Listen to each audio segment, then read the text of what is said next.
ಸಂಗೊಳ್ಳಿ ರಾಯಣ್ಣ ಮೂರ್ತಿಯನ್ನು ಭಗ್ನ ಮಾಡಿದ್ದಾರೆ. ನವಲಗುಂದ ತಾಲೂಕಿನ ಅಳಗವಾಡಿ ಗ್ರಾಮದಲ್ಲಿ ನಿನ್ನೆ ತಡರಾತ್ರಿ ನಡೆದಿದೆ. ರಾಯಣ್ಣ ಜೊತೆಗೆ ಬಸಪ್ಪ ಲಕ್ಕುಂಡಿ ಎನ್ನುವ ಹುತಾತ್ಮ ರೈತರ ಮೂರ್ತಿಗೂ ಕೂಡ ಭಗ್ನವಾಗಿದೆ. ಗ್ರಾಮದ ಬಸ್ ನಿಲ್ದಾಣದ ಎದುರಿಗಿದ್ದ ಸಂಗೊಳ್ಳಿ ರಾಯಣ್ಣನ ಮೂರ್ತಿ ಖಡ್ಗ ಮತ್ತು ಮೂರ್ತಿಯ ಕೆಲ ಭಾಗದಲ್ಲಿ ಭಗ್ನ ಮಾಡಿರುವಂಥ ಕಿಡಿಗೇಡಿಗಳು. ಸದ್ಯ ಭಗ್ನವಾಗಿರುವ ಮೂರ್ತಿಗೆ ಬಟ್ಟೆ ಸುತ್ತಿದ್ದಾರೆ ಪೊಲೀಸರು. ಕಿಡಿಗೇಡಿಗಳ ವಿರುದ್ಧ ಕಾನೂನು ಕ್ರಮಕ್ಕೆ ಸ್ಥಳೀಯರು ಆಕ್ರೋಶವನ್ನು ವ್ಯಕ್ತಪಡಿಸಿದ್ದಾರೆ. ಇವೆಲ್ಲ ಮಾಡೋದ್ರಿಂದ ಸಂಗೊಳ್ಳಿ ರಾಯಣ್ಣಗೂ ಏನೂ ಆಗೋದಿಲ್ಲ, ರೈತ ಮುಖಂಡರಿಗೂ ಏನೂ ಆಗೋದಿಲ್ಲ.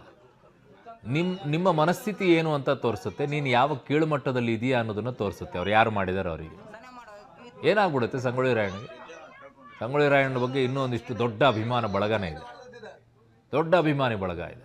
ಅವ್ರ ಮೂರ್ತಿ ಕೆತ್ತನೆ ಮಾಡಿದರೆ ಅವರನ್ನು ಏನೂ ಮಾಡೋಕ್ಕಾಗಲ್ಲ.